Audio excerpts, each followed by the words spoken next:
Whew, welcome back. I hope everyone had a good break. If you are joining in from the stream, welcome to Making the Invisible Visible. This is a 2-day salon that we have created to showcase the incredible creatives around the world who are committed to creating a more regenerative, just, equitable future for all of life. And we're doing this together. And today we are getting to feature so many different people from around the world. And I wanted to take a moment to share a little bit as we are living this. I feel inspired to cooperate across the planet with artists in this space. And the reason that this is possible, and at least in the Design Science Studio, in this experience that we're having is largely because of the diversity of the community. And so one thing that we have is this really wonderful scholarship fund that Bliss recently realized had a perfect acronym, which is I.D.E.A. So our new acronym for our scholarship fund is now the I.D.E.A Scholarship Fund, which is Inclusion, Diversity, Equity, and Access. And we have been raising funds since the beginning of the year, and we have made some progress. We've made progress that has gotten us about 5K, and this QR code will take you to support and to create more possibilities for creators from all around the world who are from underrepresented backgrounds and communities. And so many people who are part of this community in the Design Science Studio are receiving scholarship. We have 76% of the artists inside of the community who are currently on scholarship. And over the course of the Design Science Studio, we have awarded the equivalent of $334,000 in scholarships. Over 266 projects have been launched. 373 innovators from 42 countries have participated in the program, and it's a lot of work, and we want to make it better, and we want to continue to be able to create more pathways to uplift voices that need amplification, to make those invisible voices visible.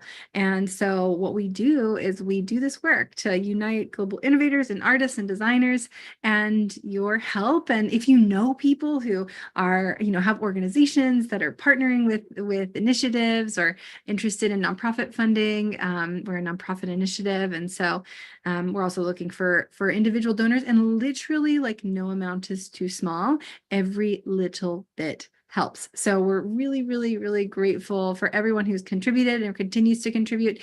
We can pop the link in the chat, and if anybody wants to share about it, even if you maybe directly cannot contribute, every little bit helps to continue to empower communities that are championing environmental and social justice and cultivating these folks around the world who are directing their creativity towards a more regenerative future and building more of these creative interventions like the one we're experiencing today.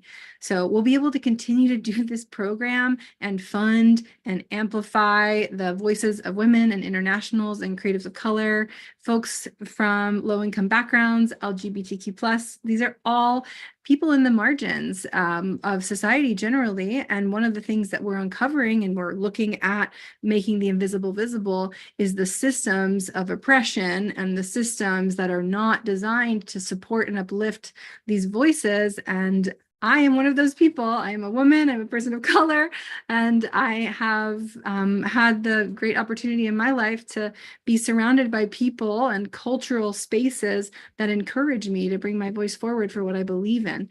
And so that's what we're trying to do here, and that's what we're actually living. And so your support helps to support the current artists. We still have 6 more weeks of this cohort, and then we'll move into the evolutionary program for everyone who is a graduate and continue to provide the ample support to kind of get the last leg of this and the launch, and then continued processes and support structures for everyone moving forward. And these are the voices that need to be amplified. They're missing from dominant narratives. So continue to help us amplify this fund. And we have this little live meter going. So we'll keep it up and we'll keep bringing it up. I can share my other screen here so you can see it. And yeah, so we will again put the link in the chat.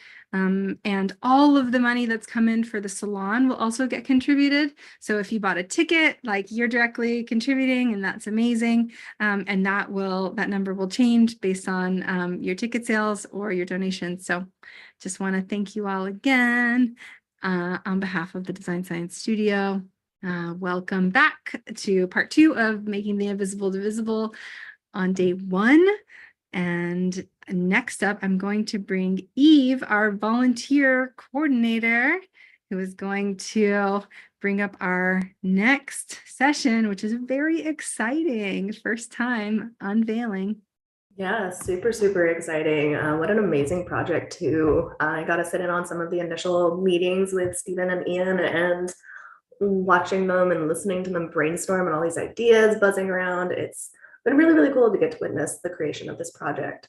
So what's up next is the Invisible Visible Zine publication release. Ian and Stephen have been working on this for the last month or so. And today is our launch. So Ian is a believer in a harmonic world where every living thing thrives. And Stephen is a designer who is exploring the evolution of design from physical artifacts to living systems. And I'm so grateful for both of these individuals. It's been a great experience to bond with you both. Thank you so much, Eve. So great to be here. And yeah, this has been an amazing project. I've been actually for a very long time wanting to design a magazine. And it's been this community that's actually made this a reality. So what we wanted to do was just invite people into the messiness of this process, because it's something that's been wanting to be birthed for a long time, but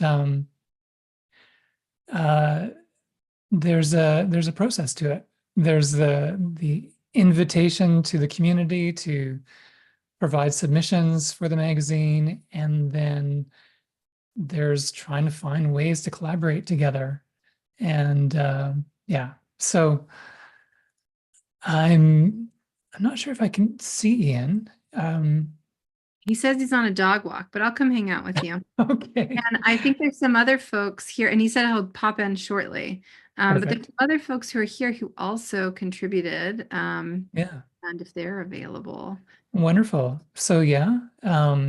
Is here who So, also added, and so is Tayo. yeah.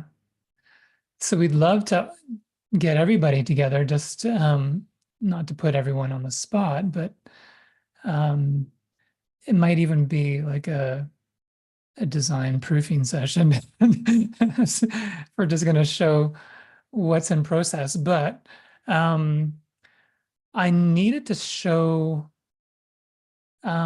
people how this was being made by like bringing in the collaborators into a space. We're using Canva because it's a collaborative space where we can join together and work in the same space. So that's what we love about the way technology is going, is there's more and more opportunities to find ways to work together.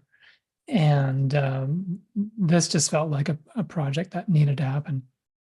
So why don't I could share my screen and just give a sneak preview of what's actually happening here. So here we go.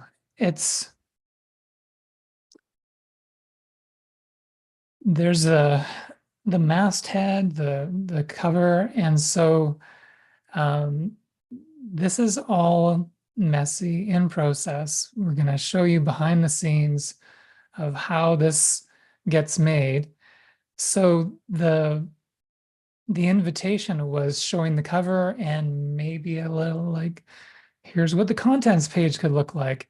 It doesn't represent what's real yet, because we have things that were being made last night into the wee hours of the morning. And we have this beautiful letter from Roxy, one of our contributors, of course. I would And totally read some of that out loud for fun if you want. oh, absolutely. That would be amazing.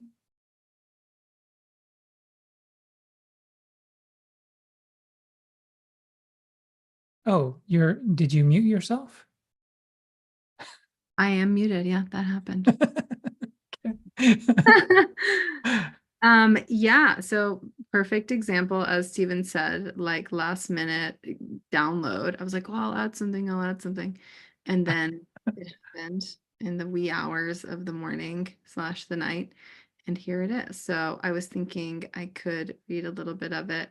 I feel like lots of threads came together in this moment. And yeah, just super grateful that I had the opportunity to contribute something. So here's a bit of what came through. Okay, I got it on my screen now too. In the Design Science Studio, we spend many of our days chewing on the inquiry together. What does a world that works for all of life look like, feel like? How might we co-create it? In order to deepen into this question, inviting ourselves and each other into the roots, the systems that we are embedded within, contributing to, and an expression of. If radical means coming from the root, and the word education is from the root educare, which means to draw forth, then when we talk about radical systems change education, we're plunging into a process to draw forth change from the root. Detangling ourselves from the mess of modernity in the West as shrouded in remnants of colonization, capitalism, and extraction culture, we must continually decide not to look away, at the same time to commit to the practice of radical imagination. And I included a quote from Nassime Bahraini, which says, "This world with its sharp points and razor edges was doing all it could to tumble and smooth and tame you. It told you all these lies, shouted them so loud and so adamantly that maybe you almost started to believe." This is the work of the radical imagination. This is the work of a protopian futurist. This is the work of a regenerative artivist, to say, no, the way things are is not the way things have to be, nor is it the whole story. We must pull back the veil, look at the base elements, look at the ways that we are all an interbeing. Anyways, it goes on. Beautiful. Thank you, Roxy. It's so great to have that that opening voice, the one who had this idea, maybe we should do this together. And here we are years later doing the thing. And so the following pages are actually an Instagram feed blown up with lots of notes and links, and thought I'd try to get behind maybe something that felt maybe a little bit cryptic, and then get into why this. And it's really about this shift from human-centered design to life-centered design. And the eye that I'm showing on the cover is emblematic of all of these different things that are being woven into this narrative. And here we got Mark. And Mark and Larissa were able to share or through Mark's voice, able to share what they've been working on in the hackathon for the Campaign for Nature. And yeah, do you want to speak to this, Mark? And of course, there's beaming. So yeah, no, it was just a great opportunity to create the campaign through the different means that the Design Science Studio is leveraging to beam what's coming from the Design Science Studio, and to, as our leprechaun kin like to say, be the mediums. So it's nice to see all the other articles coming in through here. Wonderful. Yeah. So we are the Beaming, the Backcasting Evolutionary Alliance mediums. And yeah, we've been running with this theme for a while. And thanks to Mark. Bringing color, the full spectrum of life into view. And so we were also sharing about story.earth and our work with Kirk Bergstrom, this beautiful partnerships that's developed between Hab Ritual and WorldLink.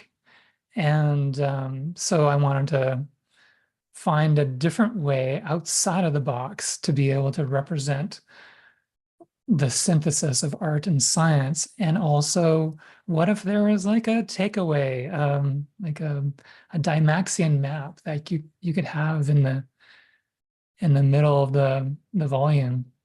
And Moni is Roxy's mom.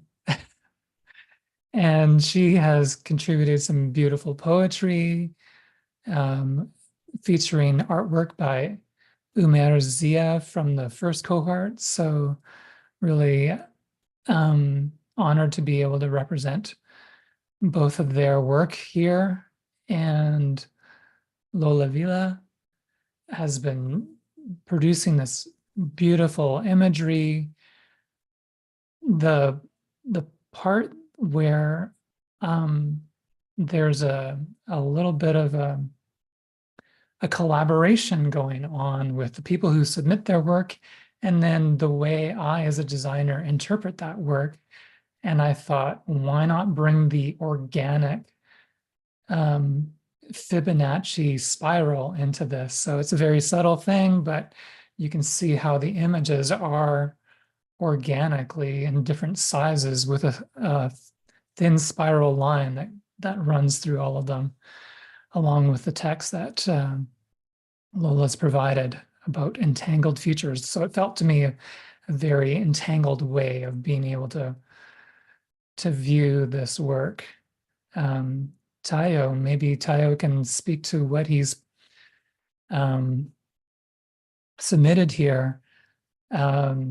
This also is in process. The images were provided all in this portrait format. So I was trying to figure out, how do I use the space available to show as much of his work while still having room for this this beautiful prose that he's offered.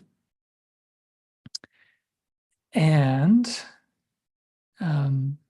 we can, if Tayo's available, jump in whenever. But I'll keep on moving on. Rin Del Papa has written this beautiful piece on our futures forged by the stars. Oh, Tayo, you are here. Yeah, hey everyone. I'm on a vacation, so I'm in a really good place right now. But thank you, Stephen, and thank you, Design Science.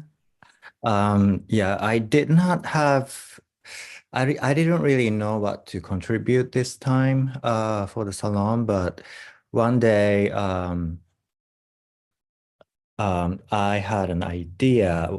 The words came in first, and then the vision was these images that I've been creating. These are called Process of Love. I had a series of water and painting work. So that's called Love. But I was also documenting the process of creating love. And the complete love work is dried already. Water, I use water dried, so I don't, you don't see, what you can see is just the image, but the process of love is photography and video work.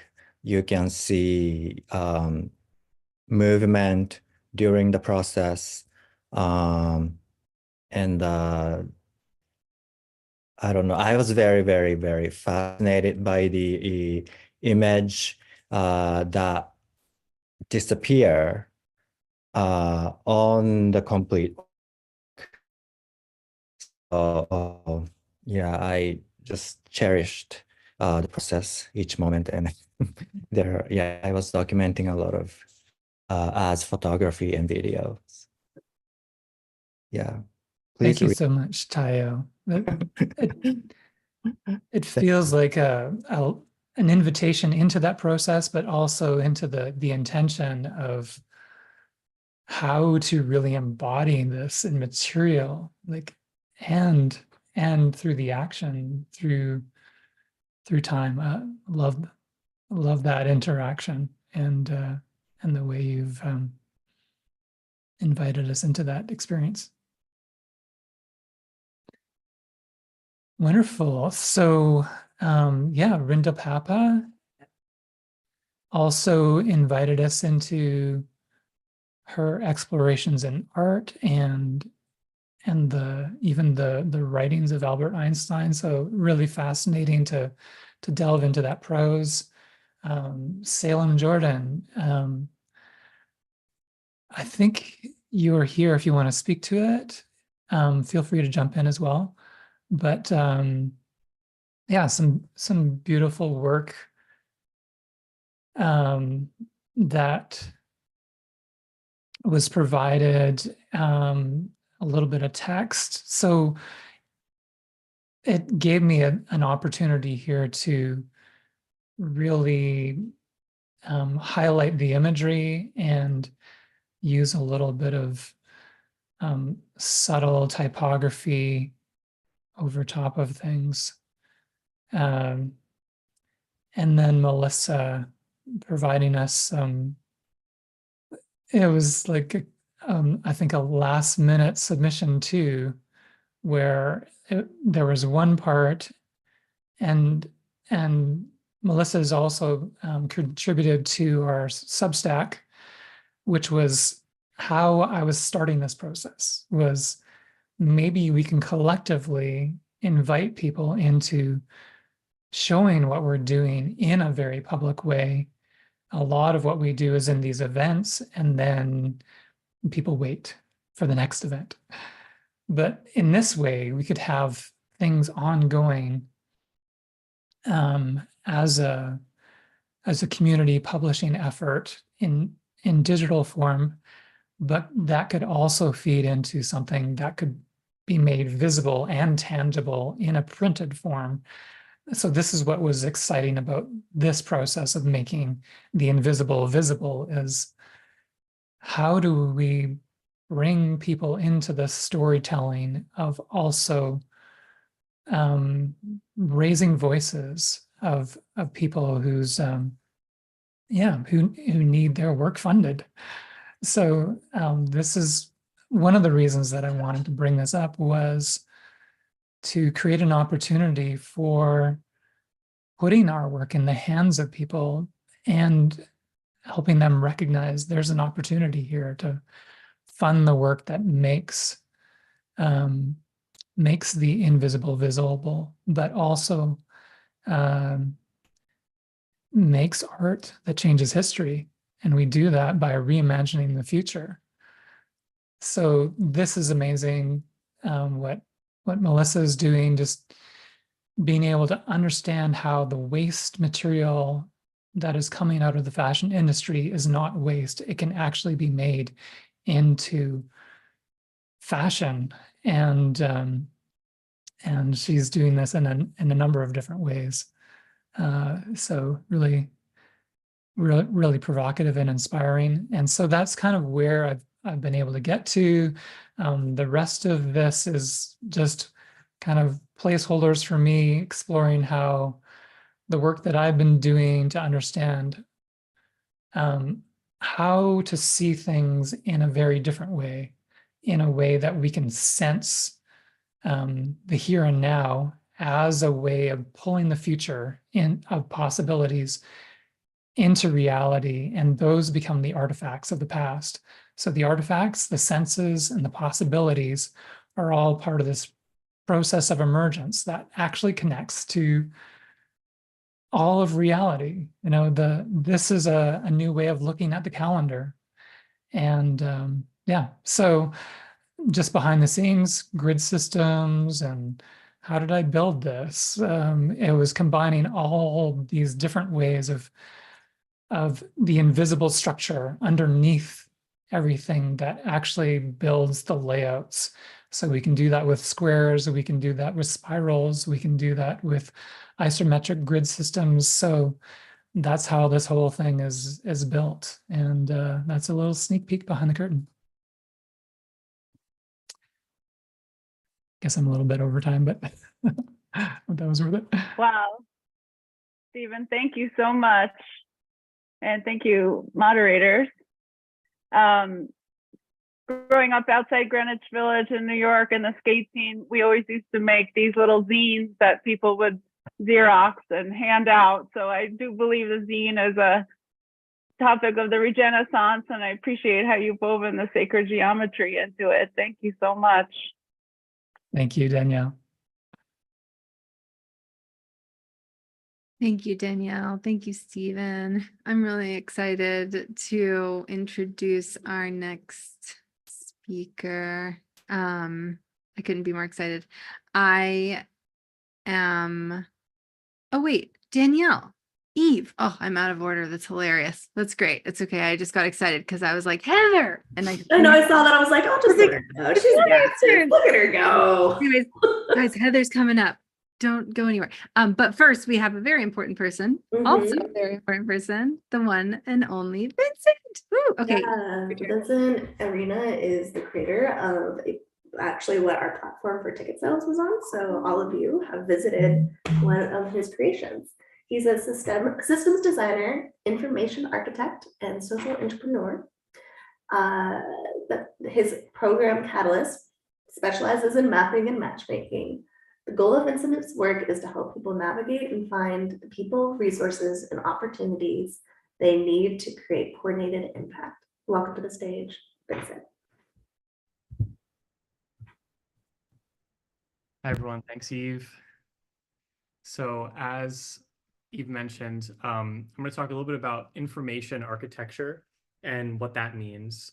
And a big component of what that's been for Catalyst is on structuring and storing information in a way that you can take the same underlying data and reuse it to build many different structures from the same work. And I think this relates to Buckminster Fuller's systems design principle of being able to be efficient. So it's like if you structure information in one way, but it's done that you can generate 10 different outputs from it, it's a really efficient way of organizing the information. And so through the last few years, I've been working on Catalyst and many different experiments on ways of visualizing and mapping information in order to help people connect with what they're looking for. And so I'm going to do a quick demo of the new system that we are developing on Catalyst based on all the feedback we've gotten from many of you in this community and others that have said, okay, what Catalyst is doing is awesome. Can it be even simpler and still have the same power? So this is a little bit of what that looks like. So I'm going to show you guys first the Becoming the Regeneration, which is the last event, to kind of show you how this could work. So in Catalyst, an event, a group, a community is a space. And within spaces, there's information. So here's all the information from the Becoming the Regeneration event. This includes the sessions, the tracks, the different presenters, the attendees, and being able to take this information and say, okay, I want to look at it in a card gallery, or I want to look at it in a grid, or stacked cards, being able to visualize it in different ways, and being able to then put structure on the information to then be able to create different outputs. So one example of that is this event wiki. So what I did was went through and said, okay, what are like the main ways that people might want to explore the event? So they might want to look at the different people that are doing work. They might want to look at the community and see different needs and offers. They might want to look at FAQs about the event, or they might want to replay it. And so replaying the event would then take you to the videos, and then taking you to those videos would let you actually watch and replay the event. And so this is just one other way of navigating through the information in a wiki structure.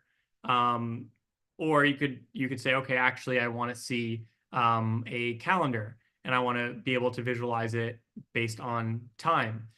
And so I'm gonna jump to the space for invisible visible. So this is a link I'm gonna share in the chat when I'm done. So this has all the attendees here today, and this is on a map view. And how this works as an admin of each of these sections, you can just say, okay, I want this to be a directory of people, and I want it to be in a map, a long card, and a gallery. Or maybe I also want to do it on a photo gallery view. And then that same information within a few different clicks, now you can transform it and look at it in many different ways. The other part about this is that once you have information in a system, just having a directory is not actually is not the end of what you're trying to accomplish.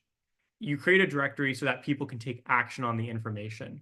And so the next part of the mapping is essentially being able to then take action on something. So if we were looking at the different sessions, what taking action could be is something like joining the event or adding it to your calendar. Or it could be doing sense making. And so the thing that I have been using Catalyst for the most lately is going through past events or going through communities or knowledge networks and adding my own notes and comments. And so I can add a note saying, I want to add my slides here later, and I could make this public or private to just me, or shared to other people in the space. So let's say I'm going to make this private to just me, and I can make a public comment that anyone could see saying, is there anything I missed? And so those two are comments, some that only I can see and some that everyone can see. Then I could also go to a different session. So let's say I'm looking forward to Heather's talk and I were to save this. This could be during the event or after. I could write a little to do to say, oh, I want to thank Heather, or I want to look into their work more.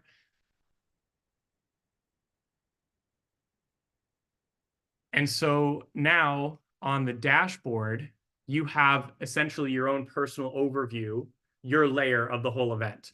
So if I click on notes, I can see the 2 notes that I just made. If I go to the tasks, I can see right now that there's 2 to-dos on this session. I've checked off one of them, so I have a little dashboard of my progress on what I've actually done. And so being able to have tools that actually encourage us to reach our goals and have a place to actually interact with information in a way that's actionable and that's helping us connect or take action. That's sort of the next step that Catalyst is finally able to get to, that we've built the sort of foundational infrastructure of being able to have the information there. And the future of where things are going with Catalyst is to go from mapping to enable matchmaking.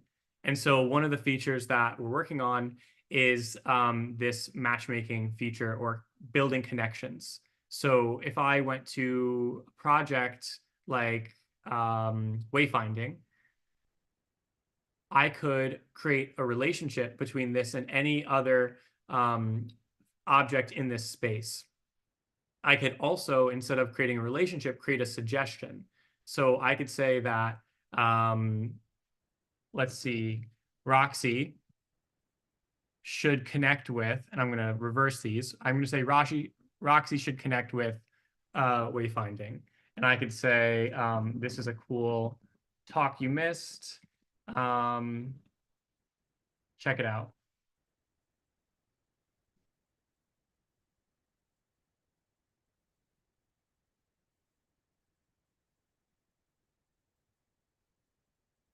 So now there is a suggested connection between Roxy and this talk. If Roxy were to go to her dashboard, then she would see suggested connections, and accepting those connections then is what starts giving us the information on who are the matchmakers in our community, who makes the best suggested connections, and how successful was an event or a network or a community in helping people connect to what they're looking for. I'll share a few other things about this link since you guys are going to get this in the chat soon. So this also has all the sessions for today, which you can explore in different ways. There's a list of the map and the list of all the attendees. And then the zine publications, we also created a tab for those, so you can explore on your own time any of these projects.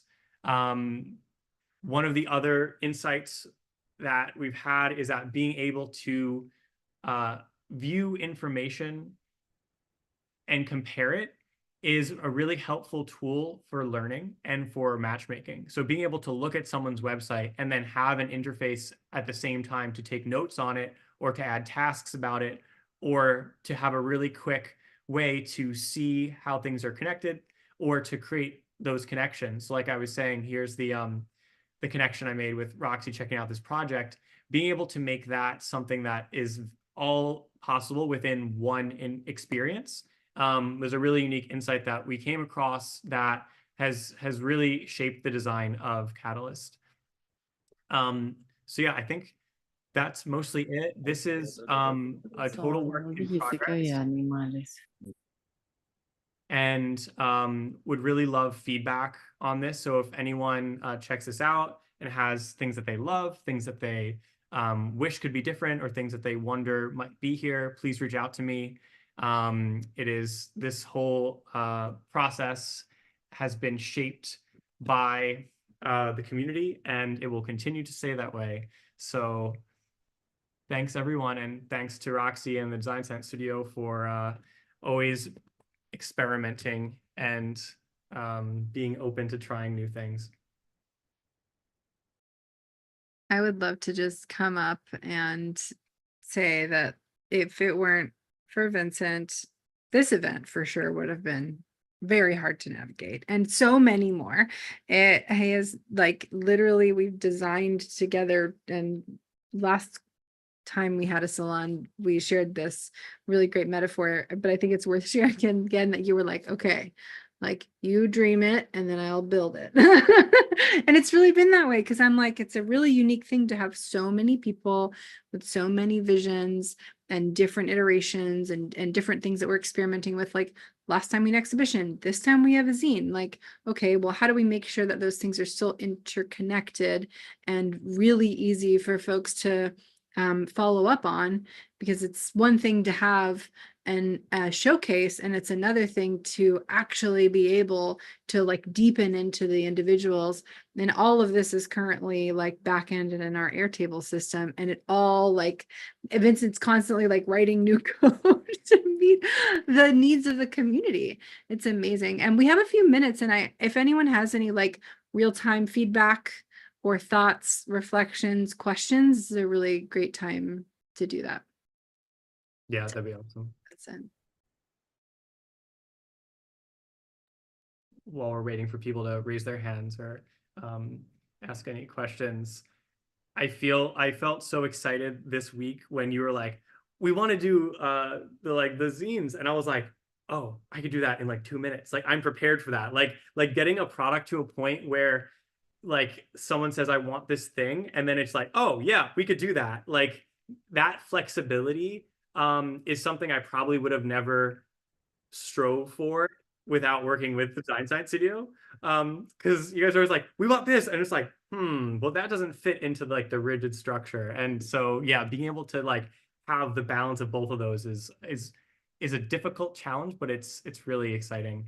I will say, as folks are starting to raise their hands, but not everyone knows Vincent from before. Vincent was in cohort 2, and this was your incubated project. And so it's just amazing to see how far it's come and to have been in any way a contribution of that. Ooh, I'm so excited. Krishnan raised your hand. Yay. Hi, new friend.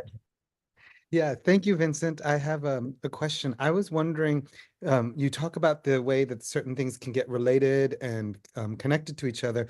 Is Yeah. there a way that a view that we could see that visually? So like if I was looking at a project, I could see visually that it's connected to the different people or different things like that within it, because I'm such a visual thinker and spatial thinker that if I'm able to see any aspect and how it connects, I feel like there's other sense-making opportunities and other ways in which to contribute. So I was just curious if that existed as well. Yes. So let me share another example, which is this is the Climate Ready Tech Hub. And the thing about creating what you're just, so two things. One is that network map visualizations require good curation or else they become a mess. And so I'm going to show you an example of, this is a ecosystem map of everyone in South Florida that is doing climate work. So there's people, there's assets and resources, there's organizations. And so within any of these objects, so like, for example, Jen, if you scroll down, there's a relationship between Jen and the organization Miami-Dade County. And so if you were to click view, then that would jump to Miami-Dade County, and then you could see all the people that are related to Miami-Dade. So doing this like interconnection work is really important. And then we have an integration with Kumu where you can take those relationships and be able to visualize how things are connected. And now those connections could just be a line between two things saying these are related. So this is just like Michael, University of Miami, related. So that's one way of visualizing a connection. There's another way to do that, which is actually building a knowledge network or knowledge graph. And I'll see if I can pull up an example of that. Let's see.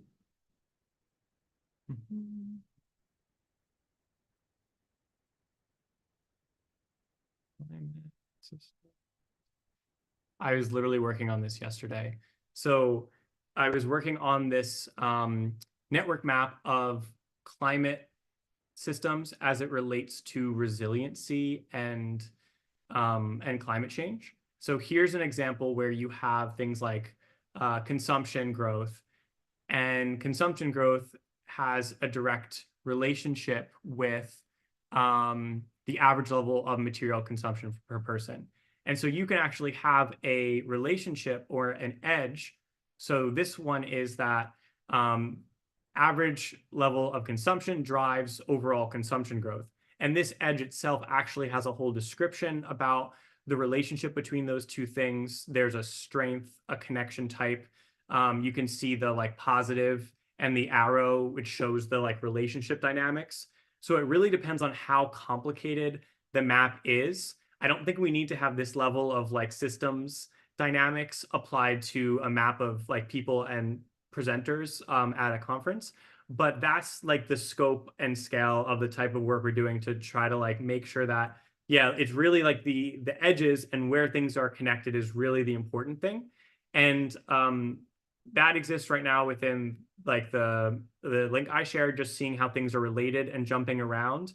But what we're kind of trying to get to next is making it just as easy to be able to make those more structured relationships as it is to just say these two things are connected. There's a different level of, but there's certain use cases where that's too much. So I hope that answers your question.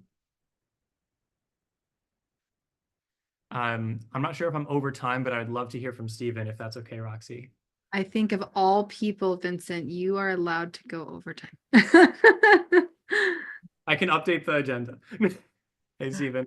Hey, Vincent, this is amazing. And I've been thinking a lot about the interconnection between managing group information architecture within things like WhatsApp, Discord, when you're trying to do something like the DSS, or even just a work project where you're managing a number of volunteers and you have people who are kind of, it's like the investment, the more people are communicating with each other, the more lively the group gets. And I was wondering if there was a way to somehow automate with something like GPT-4, something smart enough to pull from various, let's say, meeting notes, or let's say even from this event and various things when people say, oh, this is an idea, or oh, we should do this, or someone's talking on the Discord group and they're going back and forth about things. And it relates back to some of this information architecture of the design challenges that we're all collectively dealing with as sort of this mesh net of revolutionaries and regenerators.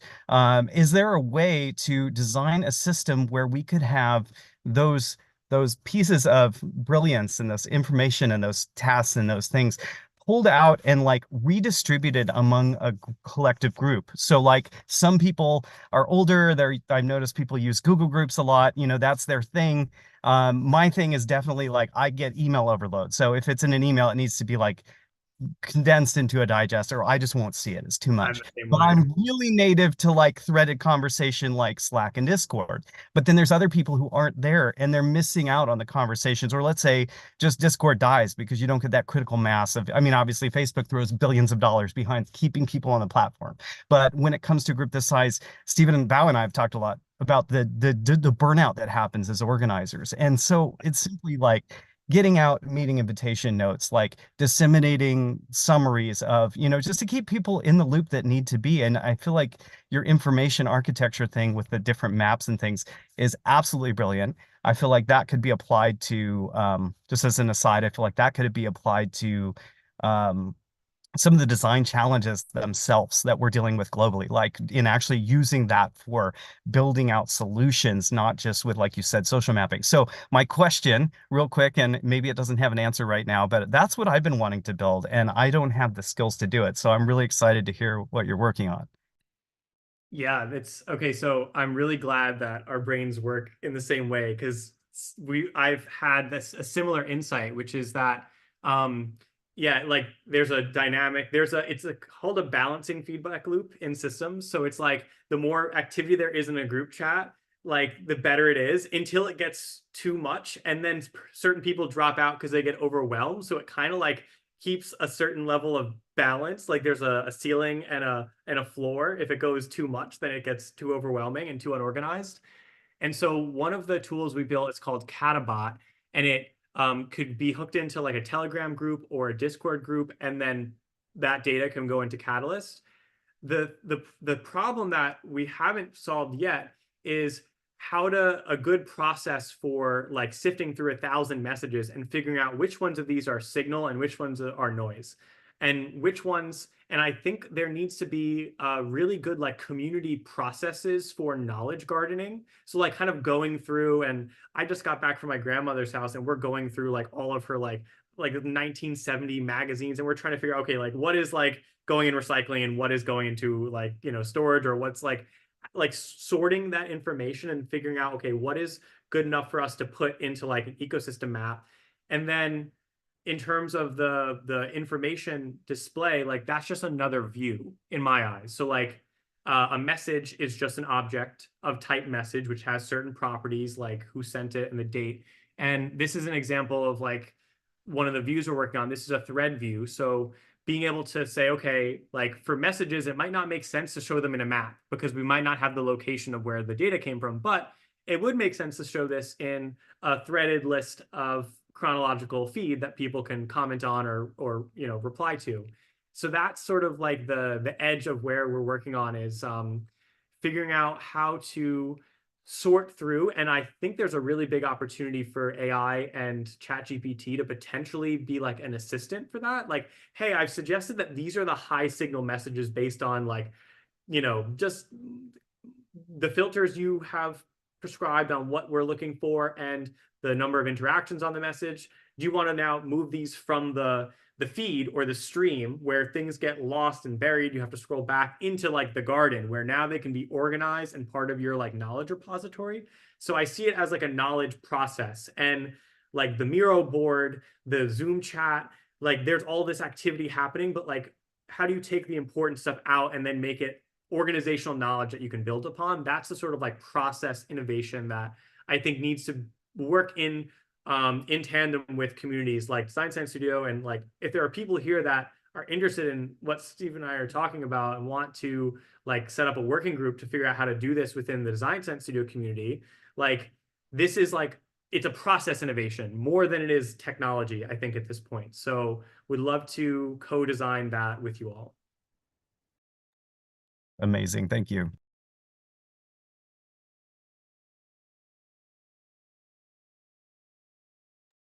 Seems like that's something exciting for folks. So that's great. Okay, Roxy, pull me off stage. I'm over time. Okay. Let me get up here with you. One moment. I'm lost in my tabs as usual. Okay, here we go. Hi. That was great. I'm glad that we got to have a conversation about it. And it's really exciting to see. I actually understood some of the new features better with you doing the demo like this instead of the way you showed it to me yesterday. And then I was trying to like navigate it on my own. Really looking forward to digging into it more. And I feel like there's something to these like short video, like maybe you make some like micro loom videos of like navigate it like this, because I see lots of nodding, because it helps to like witness and be like, oh, these are the connections. I think Krishnan said something about that. So maybe that's a good point to follow back up on. And I'm looking forward to playing more, and thank you so much. And I'm glad you were able to make time today. People Me need too. to know the man behind the magic. All right, my dear. On to the next. Thank you so much, Vincent. I'm going to bring Eve back up. Hello, friends. So up next, we have Danielle Frost. Danielle is a lifelong bodywork massage therapist and can't pronounce it, sorry. Danielle is an artist and Esthetician. Thank you. And throughout her life has maintained a love of the arts, inclusive of painting, sculpture, and more recently, art installations at large festivals. Danielle aspires to build a visionary gathering space for her developing rural community in Black Mountain. Danielle is also volunteering right now as one of my fellow MCs, and I'm very, very grateful. So let's watch this video. Danielle, do you want to say anything to frame the video up before, or did you want to share a few words after? Well, I just hope it works. Yeah. My name is Danielle Frost, and I'm here at the Old Fort, North Carolina train station and museum. I'd like to take you on a little tour of our region. The museum's closed, but I've got some things to share with you. I realized this would make a great place for a vision train exhibition. Old Fort had an old fort. It was a stand against the Cherokee, so this commemorative exists today. There was a museum of artifacts. Let's head up the mountain. This is my friend Kelly's house, where she has wonderful potlucks and introduced me to this wonderful farm. This is the Crooked Creek that runs through, and the Crooked Creek gas station that was acquired by my friend Chris. He's got a lot of work to do. Yet the firehouse is a new addition, and the walking trail too. My friend is now a marathon runner due to the walking trail, and we hope Chris can get the store going. This is the old store, the beer store across the county line. Exactly what you think about with generated models of utopia. Coming around the bend here up to Danny's place. My beautiful mailbox. And the best I could do at a visual for you along the roadside. This is where I'd like to build a yoga center, yoga studio, Shala.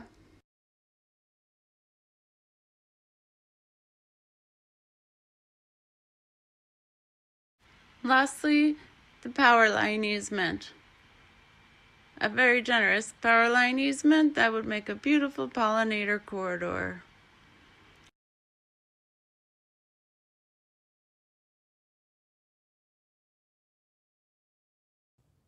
Here's a beautiful hypericum I found growing on the roadside, and down to Trillium Cabin, called Trillium for its plethora of trillium, sessile trillium. Haven't seen it like this. And some naturalized hellebores, which I put in many, many years ago.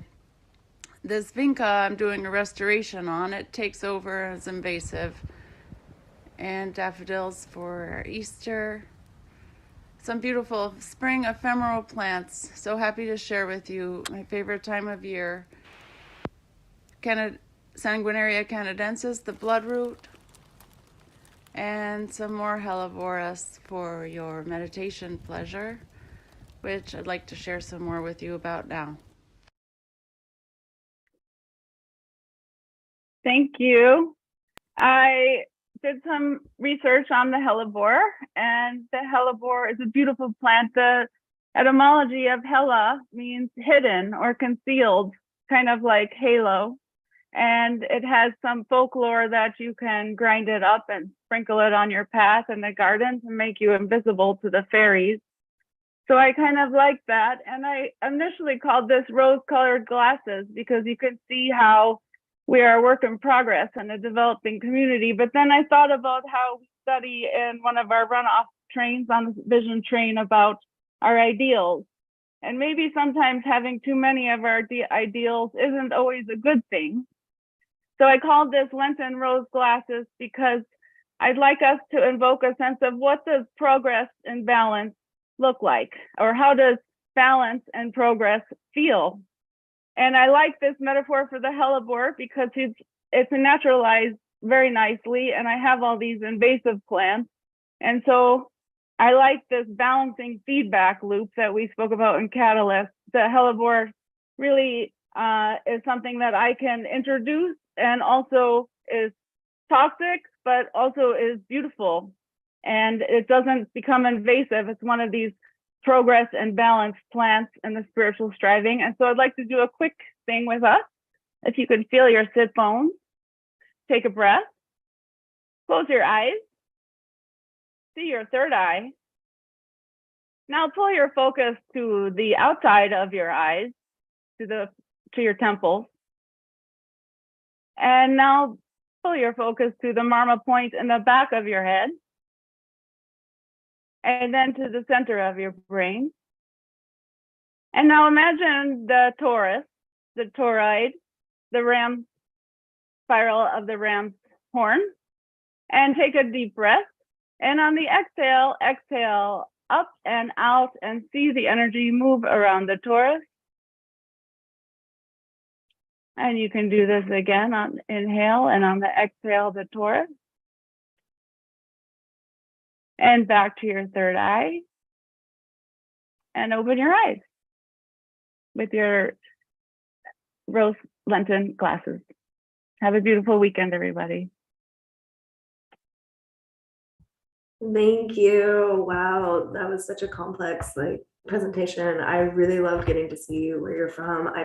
I'm in Oregon, and one of my favorite things to do when I'm able to get the time is to go out to the country, because that's really where the relationship between Earth and humanity is still present. And yeah, thank you so much for sharing that. And also the rose tinting glasses activity was really great and interactive. I liked that. Thank you. I think Roxy is going to bring the next person. Yeah, Roxy.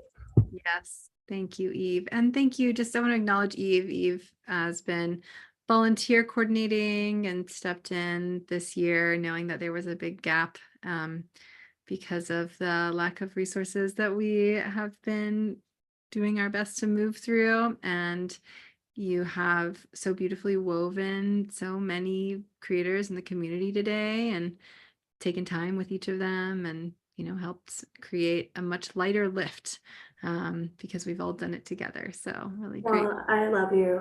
Design Science Studio is, and I know I've told you this, it's exactly what this world needs. And I know that, and I believe that. I really do. So thank you for having us, and thank you for creating this all together. Thank you, Eve. It is definitely something we do together.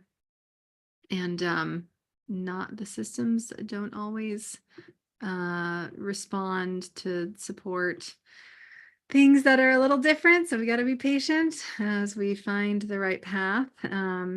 But is a good segue actually to introducing Heather Luna. So I am excited, so excited that I completely bulldozed over Vincent earlier, even though I told him he was up next. Sorry about that.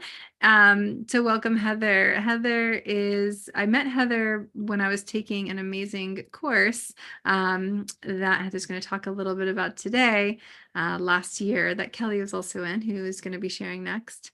And Heather was one of the coaches in this program for decolonial sustainability for professionals. And afterwards had the opportunity to have Heather come to teach not one, not two, but 3 sessions in the Design Science Studio this year, all about what does it really take to integrate a more decolonial practice into our lives? What are the patterns? What are some of those leftover pieces that we have carried forward from colonization, and what are the practices that we need to detangle, and what does it really take to do this work?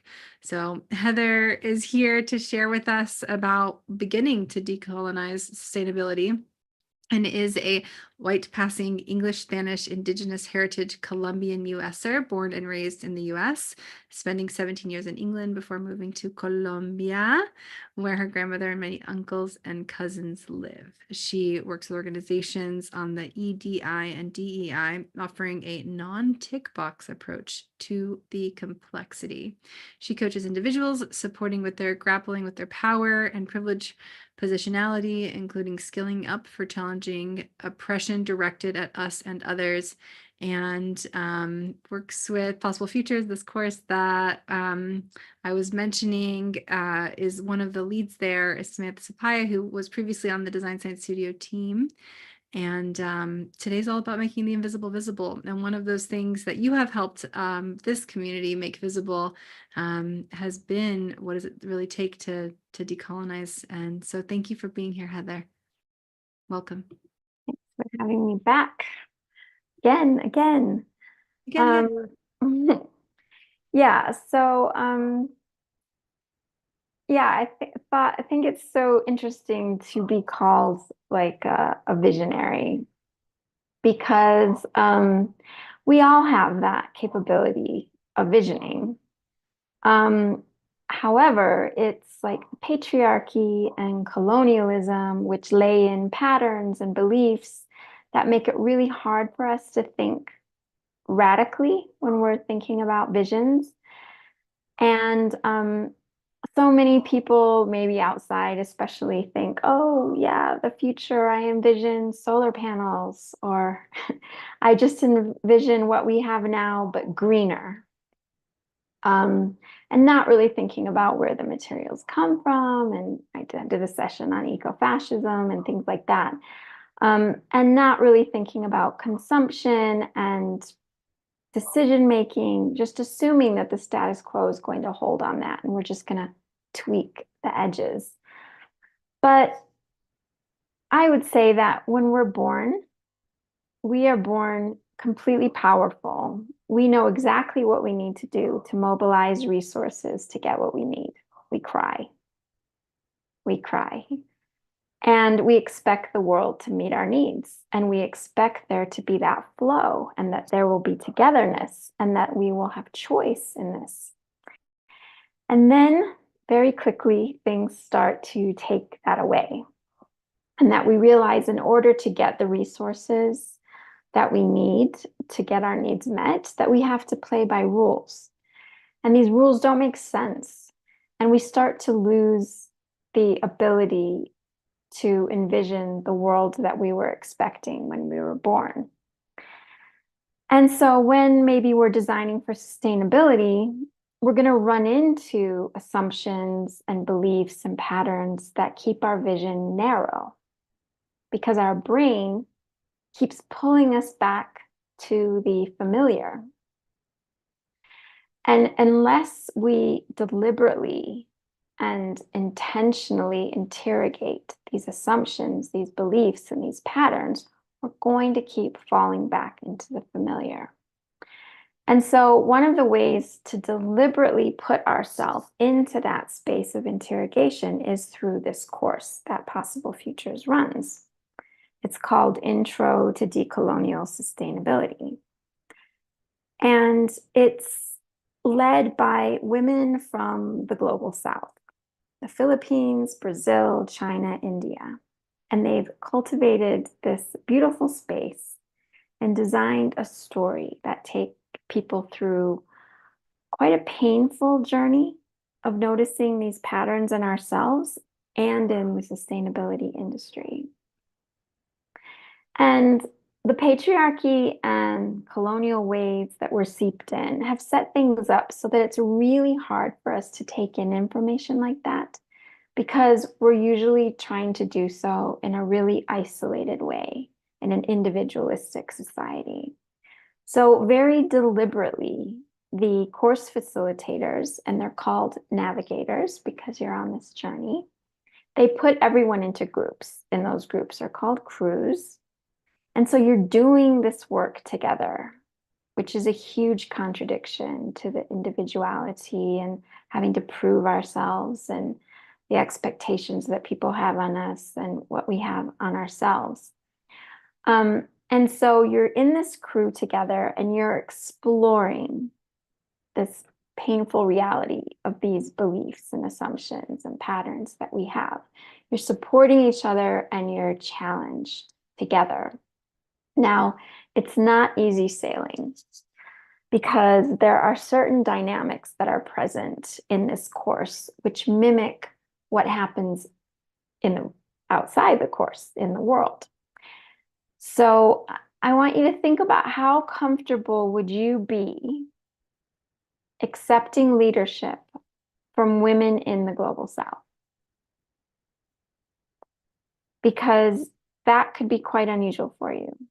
You could be working in the global North. You could have bosses and managers and colleagues who are working within the global North. Even if there are people here from the global South, you might even still live in the global South. There's internalized oppression.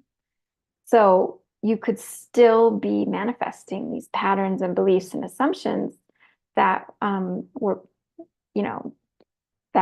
exported through the colonization around the world. And so even though someone could be from the global South, living in the global South, they might have trouble accepting leadership from women in the global South. And not only that, when you're in this crew with other expeditioners, it'll be a mixed space. And so there will be racialized white people from the global North, and there will be racialized non-white people in the global North, and there will be people from the global South who live in the global South, and they will be in that mixed space. And not everyone there will have trained awareness about positionality, about oppression, internalized oppression, and harm can happen in these course spaces. And it will happen.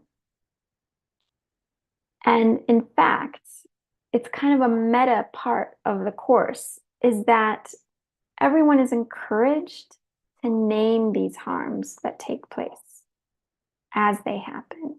So it's a deeply uncomfortable space.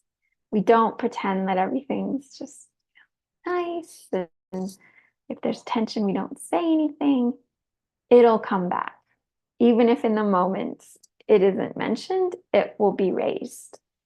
So there are coaches, and there are 4 of us, I'm one of them, who are available to accompany and support expeditioners in navigating all of this. And so all those dynamics, as well as the painful realizations that maybe despite all our good intentions, we're perpetuating the same patterns that got us into the global crisis that we're in now. And so that can create a kind of identity crisis, which a lot of the people I coach on the course are going through right now in the current cohort that's just past the midpoint. People say, should I stay in the sustainability industry or should I go? if I stay, how do I affect change? Am I kidding myself? Do I go? If I go, how will I make money? How will I justify myself to myself, to people around me? How will I justify my status, keep my status? So, circling back to visionaries, I believe we are all born visionaries, and we can all reclaim that ability, but it needs to be deliberate, and it requires us to unpack a whole load of assumptions, beliefs, and patterns to make the invisible visible. And I'm going to share my screen so that you can see the course. And they might have already put it in the chat, but just in case, there's the Possible Futures course. And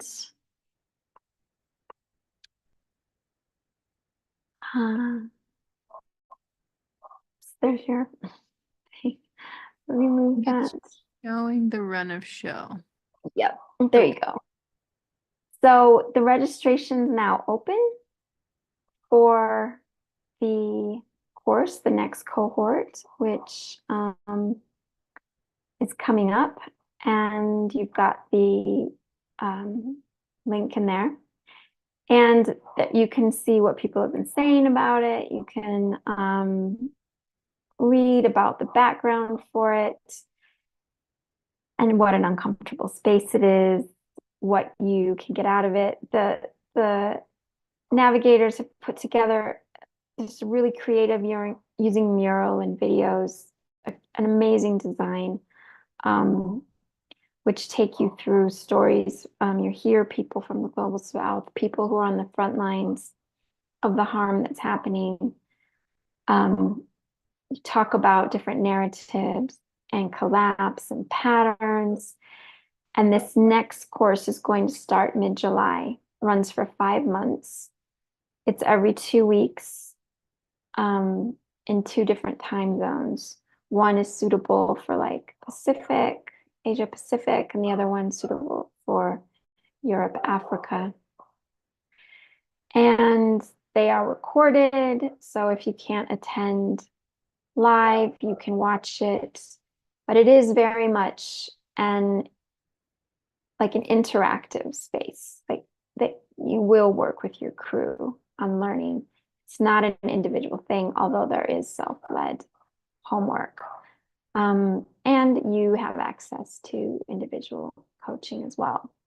So they don't accept everyone who applies.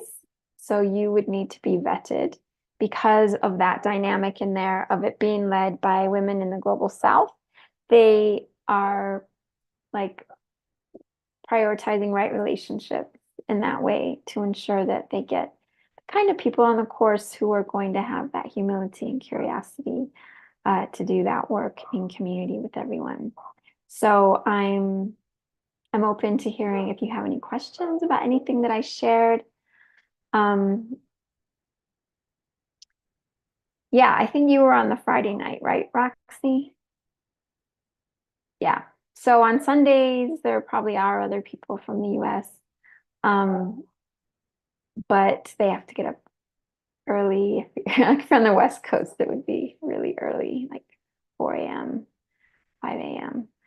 But for East Coast, it's okay. There's a question in the chat from Krishnan. Mhm. Since we have a stream going, I'll read it. I'm curious if you have a vision that is drastically different from dominant culture's vision. How can we communicate these new visions, especially if important aspects are held in subtle feelings or in somatic awareness, with the appropriate conceptual frameworks to uncover bridges for shared understanding? Yeah, I think that what works in communication is connecting with people around like our universal needs that we're trying to get met. So if you can communicate that that like, don't we all want this one thing? and talk about how there are different strategies for getting those needs met. And some of those strategies are really harmful to life on the planet, for example. And so suggesting that let's explore that there are other strategies for getting needs met. And that's where we get pulled into vision, by being able to frame it as needs being met.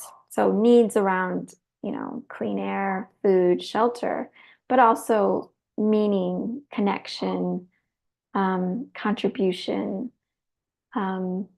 community, these other needs. And that some of them are not being met very well on the planet right now. But even the ones that people might feel like they are getting met could be the strategy to get them met is destructive. And so it's like supporting people and thinking about that there are different strategies for getting needs met. There is no glue that's attaching a particular need to a particular strategy, that we actually can stretch into the imagination, into exploring all the different ways that needs could be met. And so that's how I think is a good strategy for communicating radical visions, such as like Melissa did in that zine that we were looking at earlier, when it was like, I'm glad wars no longer happen. It's like that is a vision of a world with no wars. And that's hard for some people to even imagine. And yet it's quite, it's a simple statement and it's quite radical. And if we were moving towards that, what would we design for to make that possible? And how do we orient our work towards that, if that's our own particular vision or our community's vision? Thanks for asking that. I hope that helped. Zach? Yeah. Hi, nice to meet you. Yeah, I completely see where you're coming from. There's a lot of over dominant aspects in both genders. That's male and female. And I think that's what's causing a lot of the conflict, to be honest with you. Yeah, patriarchy doesn't mean men. Patriarchy means a kind of like a structure, and where like force is being used, that there isn't a kind of flow happening, a connection happening. So it doesn't mean like a male is in charge. Yeah, so it's listening to what is the current value of, the people you're around, the common goal to what you're pushing towards, and what is the group? What is the group intention? I have a question for you, and thank you for sharing today. Really insightful. Do you believe we came from monkeys? What makes you want to know? It comes to my brain as curiosity, to be honest with you. Do you think we come from a Neanderthal? But why does that like feel important to you to know in the context of this conversation about vision? Because a lot of our like genetics and our social gathering come a long way from that lineage. That's why I asked. I think that if you're thinking about what kind of like humans, if we're social animals, I think we are, because if you look at when a baby is born, they're dependent on other humans for so much longer than any other species. And so that requires, a lot of support and And yeah, I think that like universal human needs include, like I say, community and support like that. And so any kind of design where we're not taking that into account is going to leave us like lacking and feeling disconnected. Okay. The thing with vision and the thing with like congregation of apes and different types of monkeys, it's genetically embedded in our genetics to gather as like tribes, to gather as like a community of people. Comes back a long way. Yeah, it's important that we notice where we don't have that and mourn that we don't have it and design for it, I think. Roxy? You mentioned something earlier about the current group and the like existential crises that they're sort of facing. And I'm curious, since you've seen now a few groups, I think you had a group before ours, and now another one. What are some of the patterns that you're like witnessing come up for folks in terms of like going through their own decolonial process, and what do you, yeah, I guess I don't, we don't have too much time left, but I feel like that's, as someone who's considering, well, I hope people here, I think there's other folks in the chat and some people in the stream who are like, oh, this is interesting, I want the link, like, what can they prepare themselves for to some extent, you know? I suppose it's really hard to prepare people for this because it ends up being really in the face, on the nose. There's a lot of grief, you know. People are really just questioning everything they've been doing, what their role could be, really worried that they're not able to like make visible the invisible in themselves personally, that they're kidding themselves, that they're holding on to forms of identity that aren't going to serve them. And I think that's normal part of the process, and that we do need to make space to mourn together. But then to do that visioning, I think the visioning is super important, because then it will help you like do an inventory of your strengths and your limitations and how best to move energy, what makes sense for you, your purpose in this moment, in moving towards that vision, recognizing the gap between where we are now and where you want us to be, and being able to deliberately and intentionally put into practice things that give you energy and keep you moving forward. I definitely went through that, and I'm still going through that. I think it really helps you question your integrity and your willingness to make radical change in yourself if you want to see radical change in the world. Yeah. Just to mention as well, I'll kind of like a little bit of our issue with our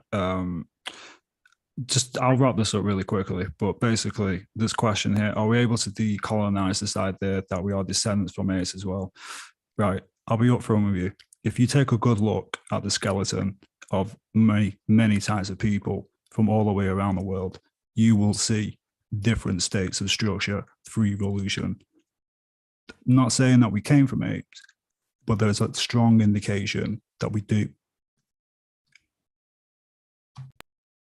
Yeah, and you know, this is the kind of conversation, if Melina's still here, she's an evolutionary biologist, and that would be a good person to talk to you about it too. Did you have something you wanted to share, Heather? Oh, that's it. Thank you so much for inviting me. Yeah, thank you so much for coming. I'm just so passionate about this work in the world. It's really transformed my life.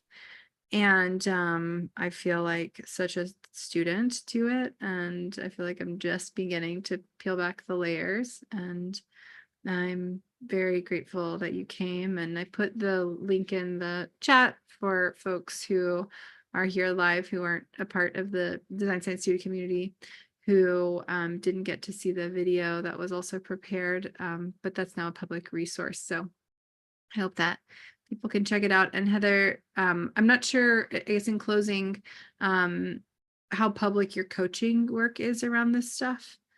Yeah, it's open to anyone who would like coaching.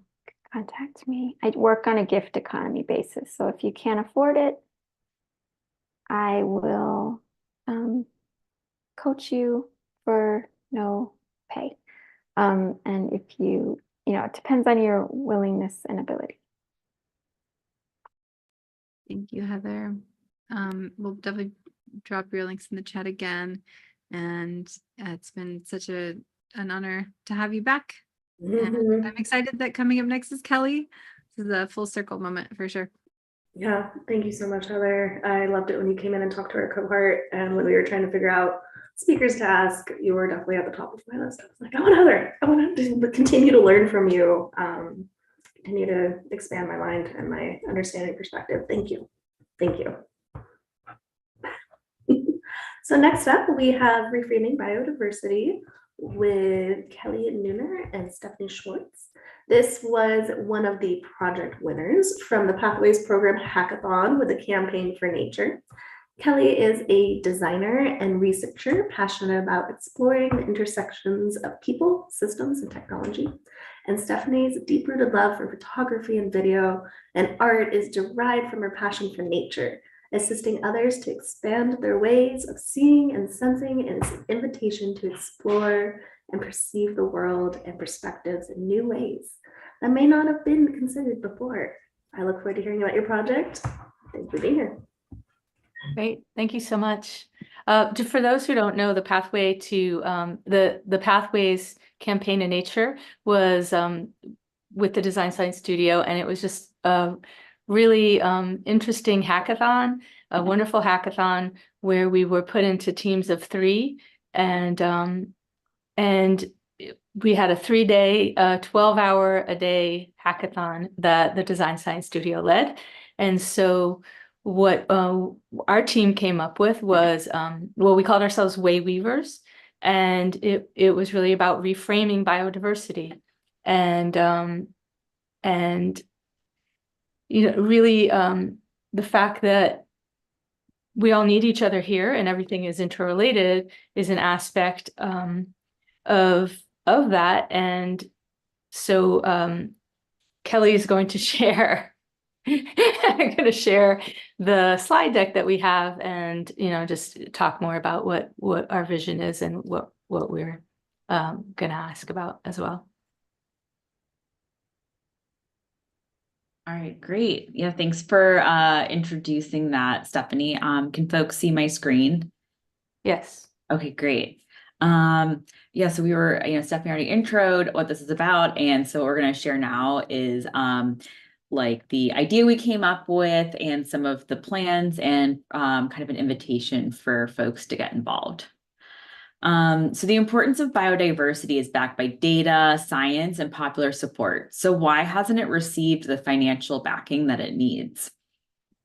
Biodiversity's impact on both the everyday things that we, encounter and maybe take for granted, and important priorities seem invisible to funding decision makers in the global north who have made these commitments to fund biodiversity but haven't followed through.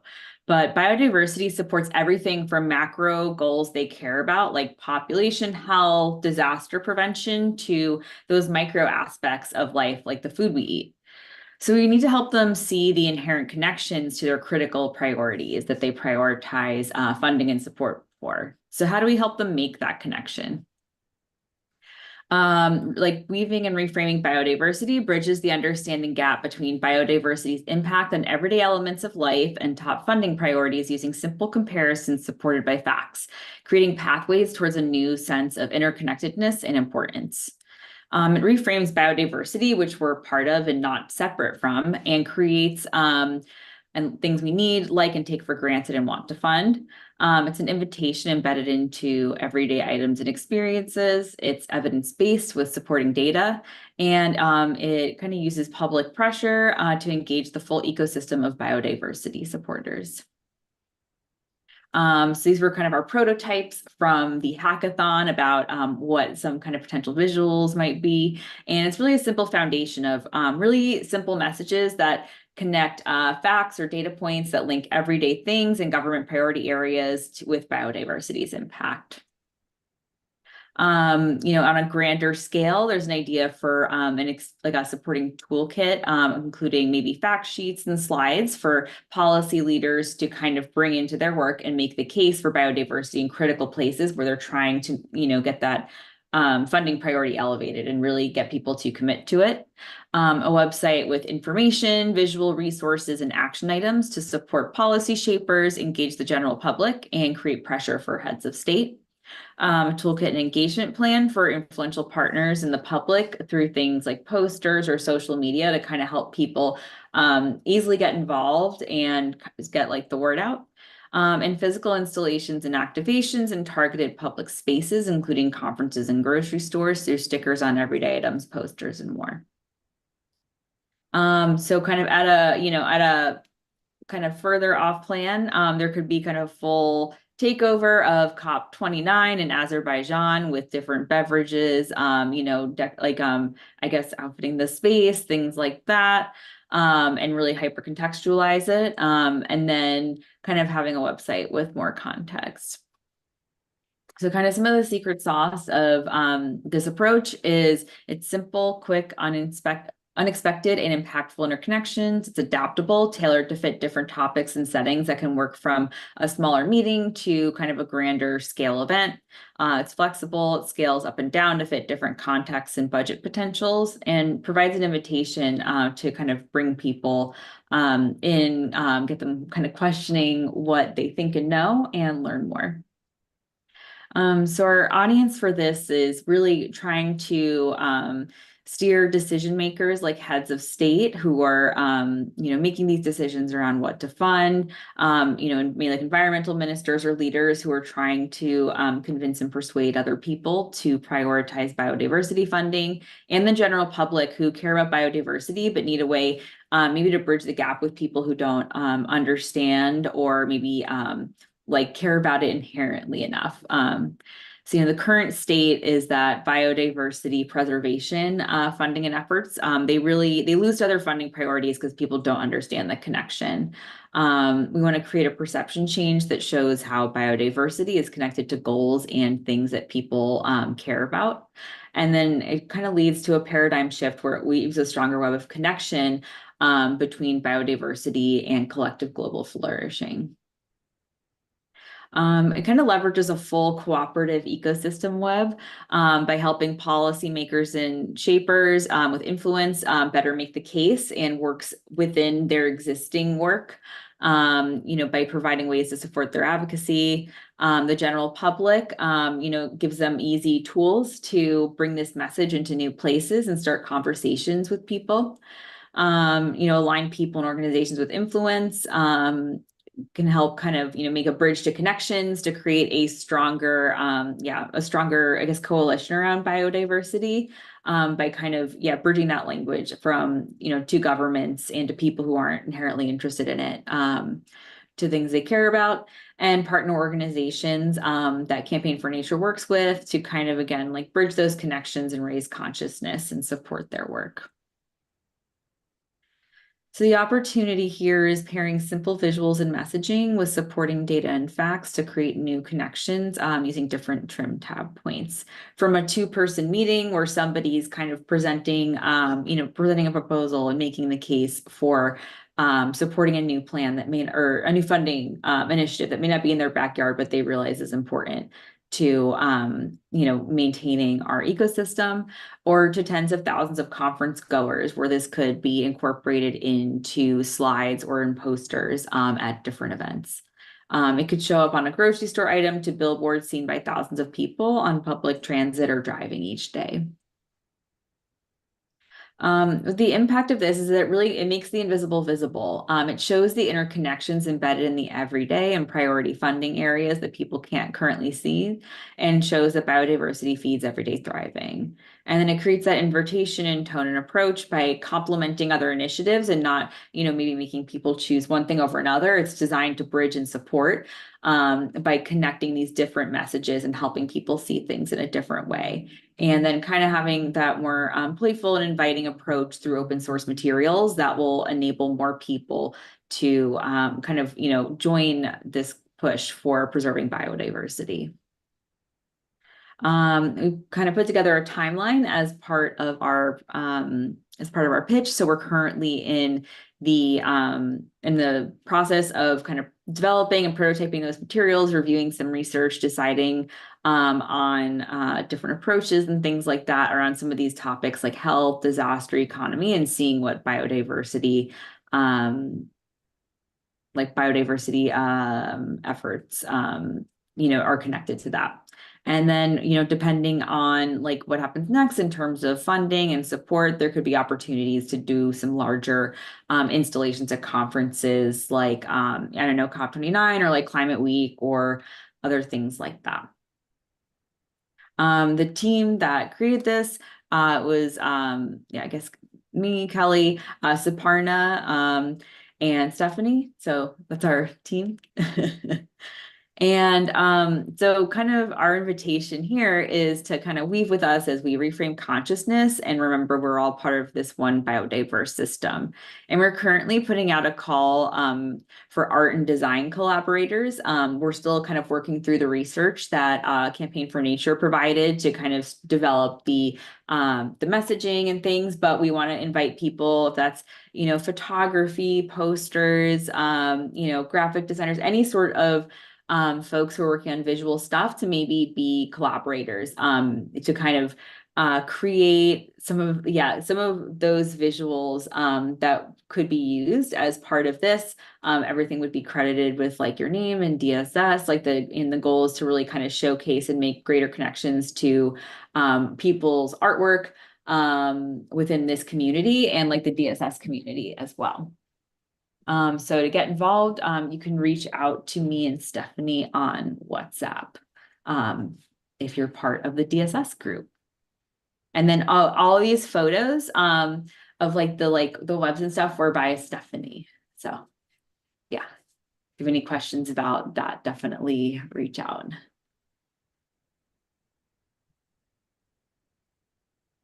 Great. Any questions, comments, thoughts?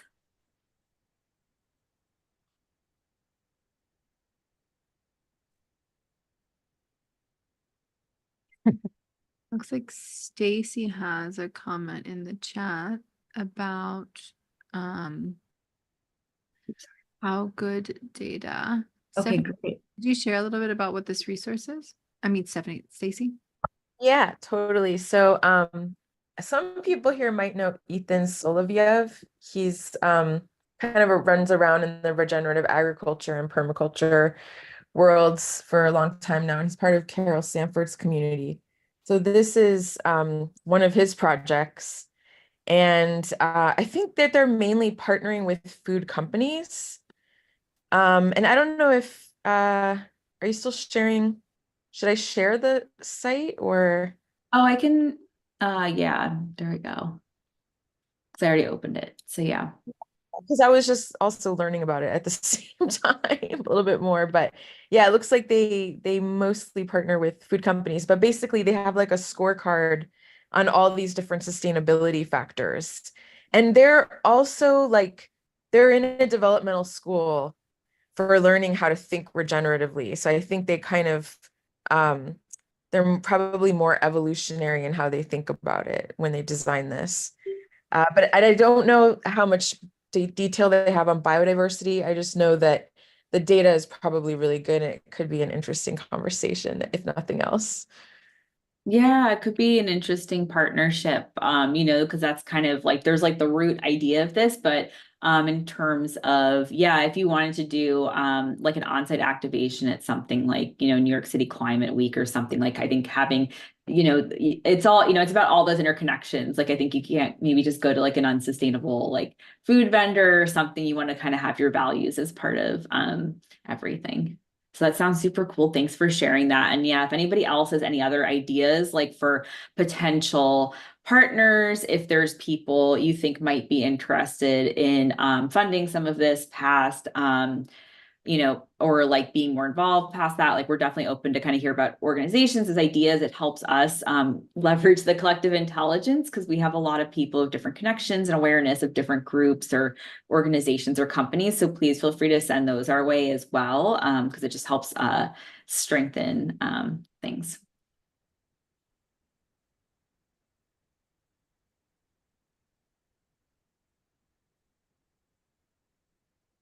Vincent, could you share a little bit about this resource that you have in the chat?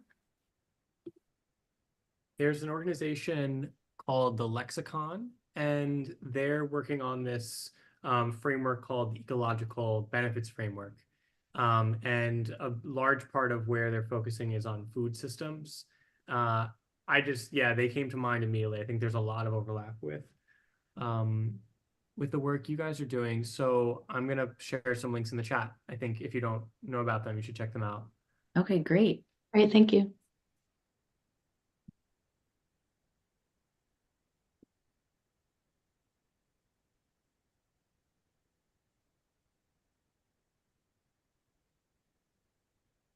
Now it looks like Zach has their hand raised. Hey, Kelly. How you doing? Good. Sweet. Okay, I have a question for you. Yeah. Have you ever heard of a process called freeze dry? Yes. What is freeze dry? I don't know scientifically how it works. I know I have eaten freeze-dried food and stuff like that for things like camping. Totally.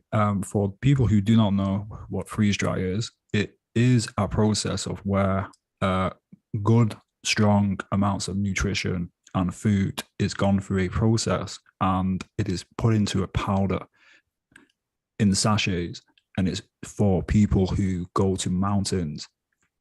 So you've got people who go to some of the highest peaks, some of the highest places, and they need some of the most effective and nutritional types of food to be able to make in a quick amount of time because of the atmospheric differences and the environmental factors. So your freeze dry is when basically you just add water to a sachet and you get a full meal straight away.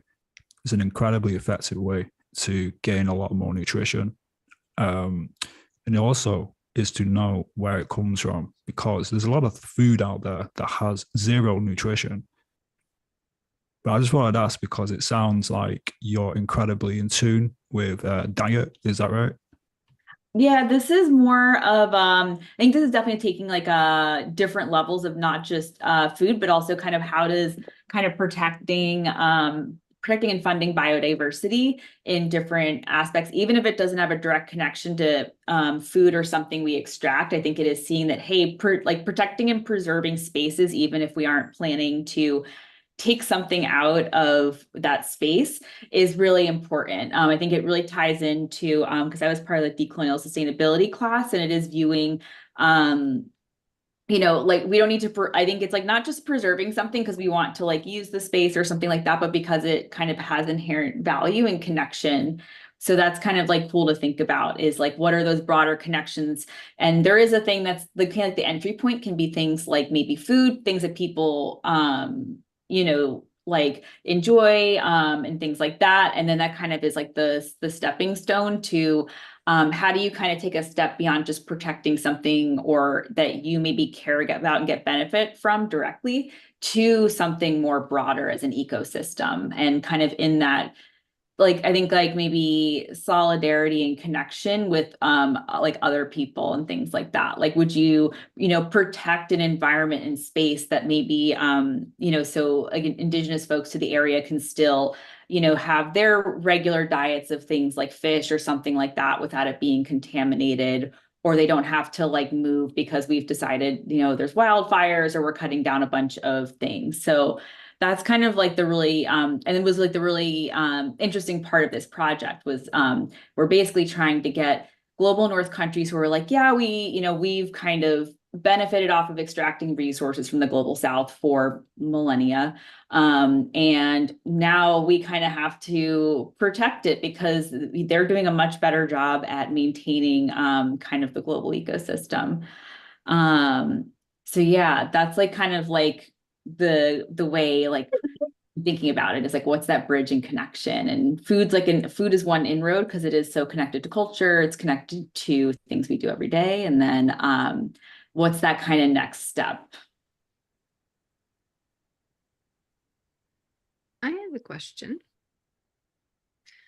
Are you considering doing any like workshops or anything like this to help people ideate or develop and to expand some of the like library of approaches to this stuff? Like I'm thinking about that whenever you were talking about sort of place-based activations and engaging those local communities to kind of think and then going to be change agents. But I was just wondering, maybe I missed it in terms of like the strategy. I just know you do a lot of teaching, so I thought that might be something that you've been considering. Yeah, that could definitely be cool. I think our mentor for the project mentioned, you know, New York City Climate Week, which is something I've always wanted to go to. So it's interesting, kind of like I hadn't like thought of that because we'd originally had this vision of maybe something bigger. But I think that could be, I don't know, it could be a cool potential start depending how different things go in terms of things like maybe finding partners and funding and stuff like that, or yeah, like what different opportunities could arise. So yeah, or if people are interested, they could figure out maybe some way of like approaching that. I do love like workshops and things like that. Exciting. Yeah, this would be amazing at New York Climate Week and San Francisco Climate Week, which is coming up too. Yeah. Cool. I'm happy to you know, it became evident that, or Stephanie, you did a good job at kind of bringing up what the Campaign for Nature Hackathon was.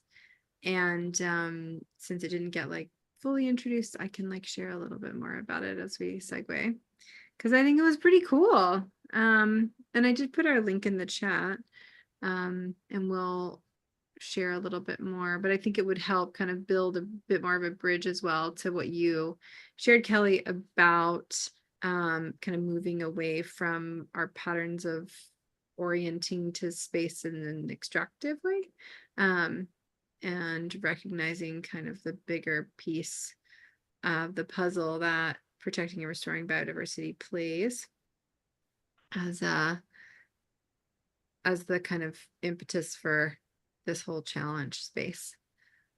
But yeah, I can share a little bit about that when you're done. Yeah.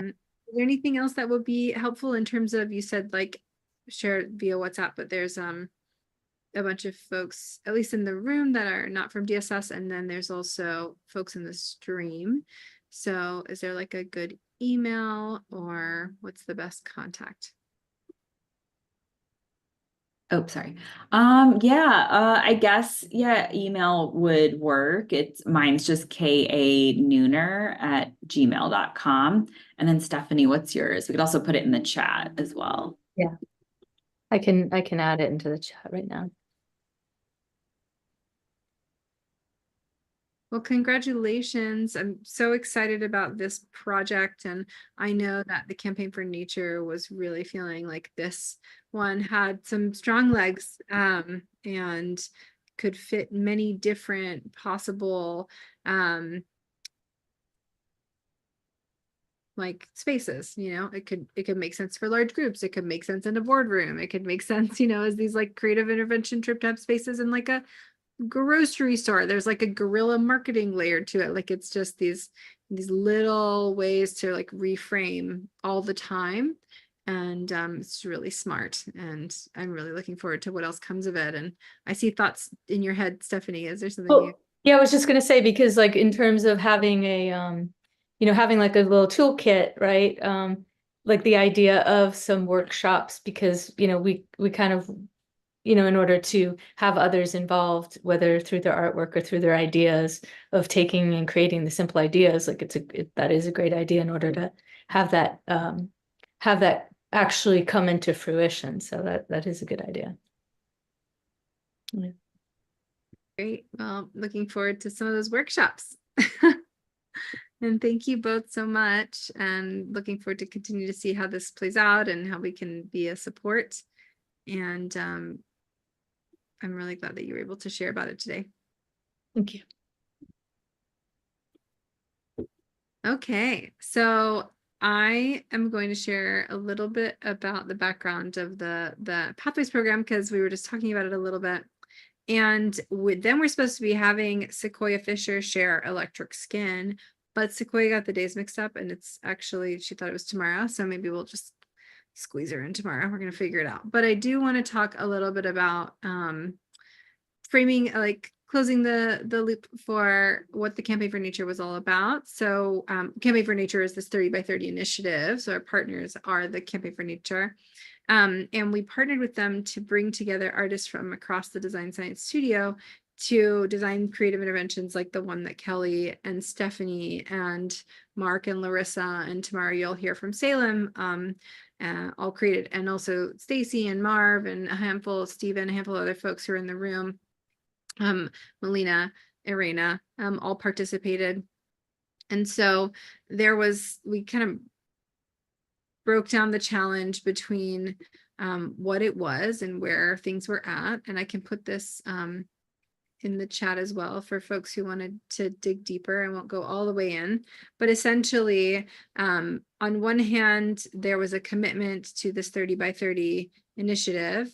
By 2030, protect and restore 30% of the world's wild space.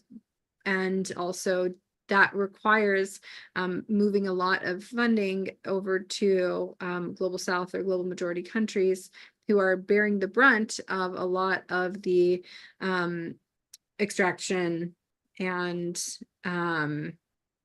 degradation of the spaces that hold the most biodiversity, as well as recognizing that the 80% of the world's natural spaces are stewarded by Indigenous peoples. And so a lot of the work of actually following through on this now signed commitment by the UN to address the problem requires paying $20 billion to these global South countries every year.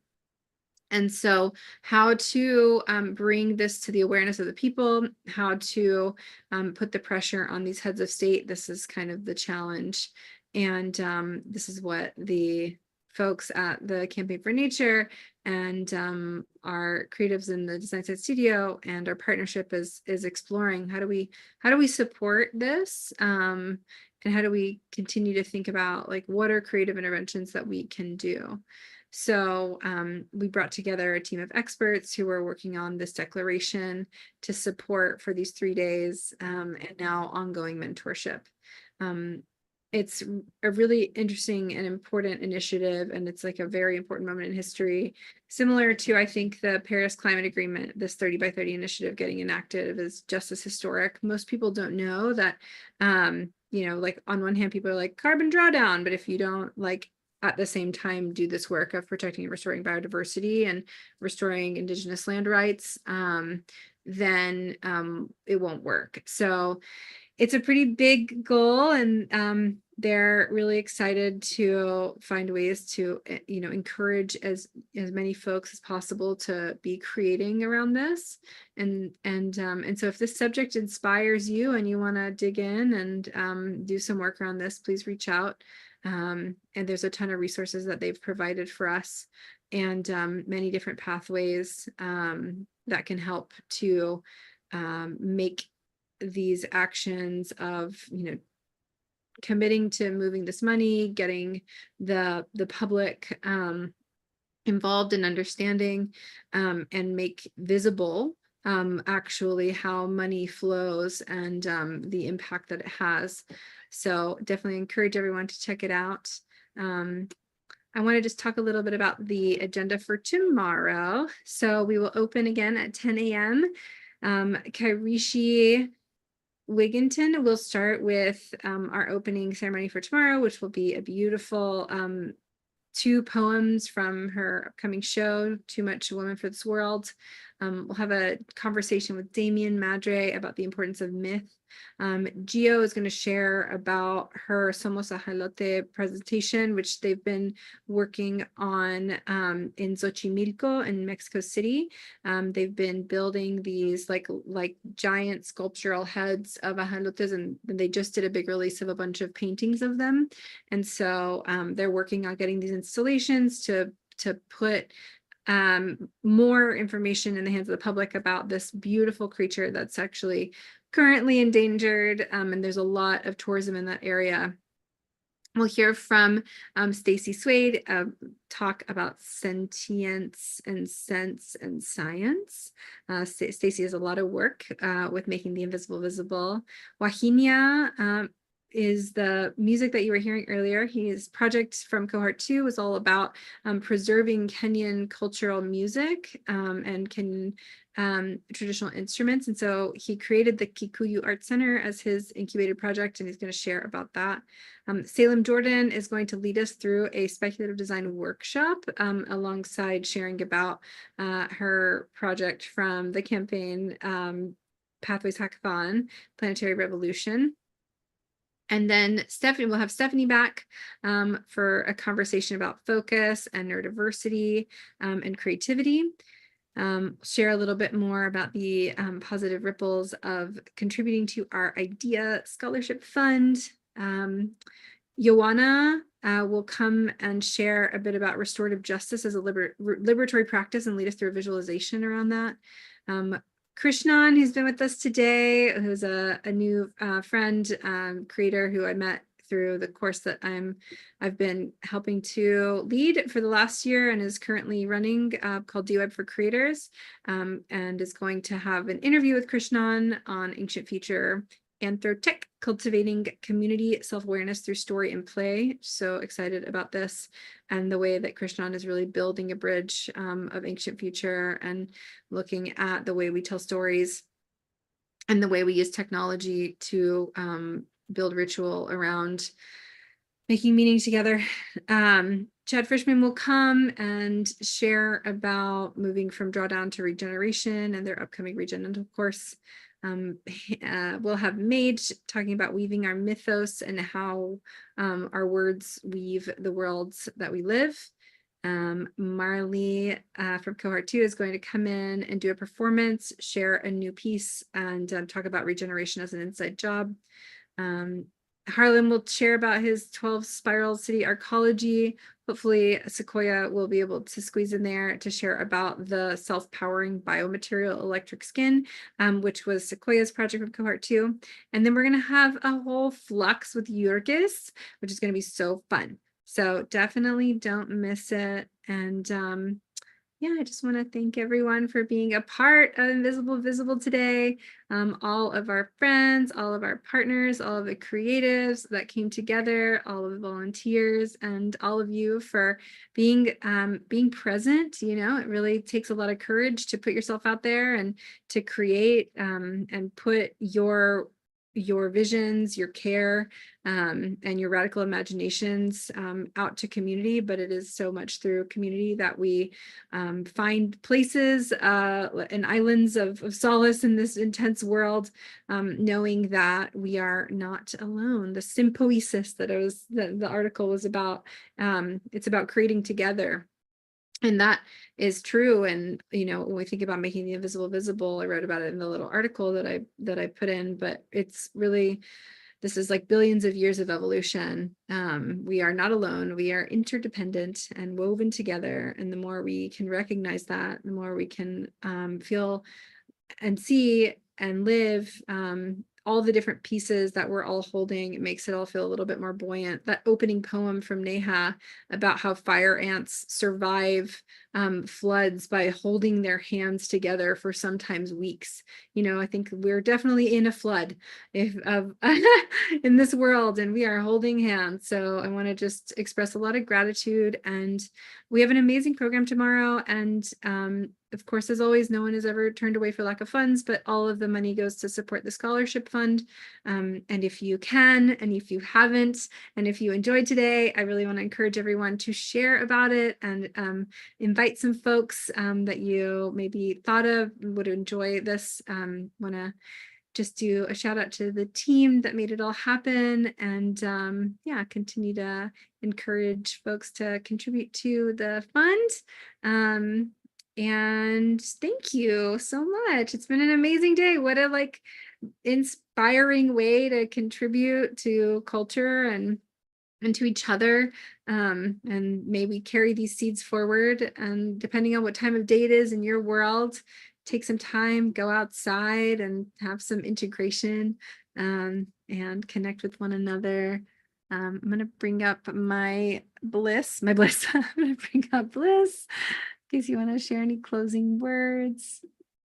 Yeah, I mean, I think that you did a great job of, summarizing what we are all about here, and just really, cultivating that community. And I think that there's just so much work being done in the world to make it a place for all of life. And I think that the more we can, support the scholarship fund, the more we have the opportunity to hear and share and amplify the voices that wouldn't normally be heard. So I think it is incredibly important to contribute to the fund and help support all of the beautiful artists that we're going to hear from tomorrow, and we heard from today, and the other 300 and XYZ number of people that have been in the cohort. Thank you, Bliss. Thank you for all you do. Yeah, and thank you, everyone. We look forward to seeing you tomorrow, and stick around. There's much more going on the train, and it's definitely going to stay on the track. So if you want to keep creating, the train will stay open. But for now, we're going to close our stream for today and welcome everyone back tomorrow. Feel free to unmute and share any joys or sound. And thank you, Eve, and thank you, Julia, and thank you, Vincent, and thank you every single person that has volunteered. Thank you. And Miriam for the beautiful graphics. I'm assuming this one is a Miriam. It looks like a Miriam. Totally. Yeah, and thank you, Catalyst, big time. That beautiful, simple, easy to navigate schedule is one of the sexiest agendas I've ever seen. I'm like, oh, it's so clean and organized.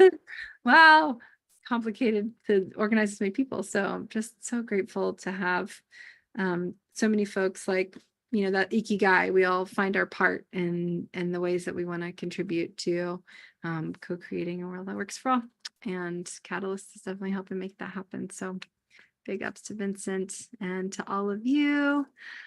Yay. Amazing. All right. Well, I'm going to turn off the stream and see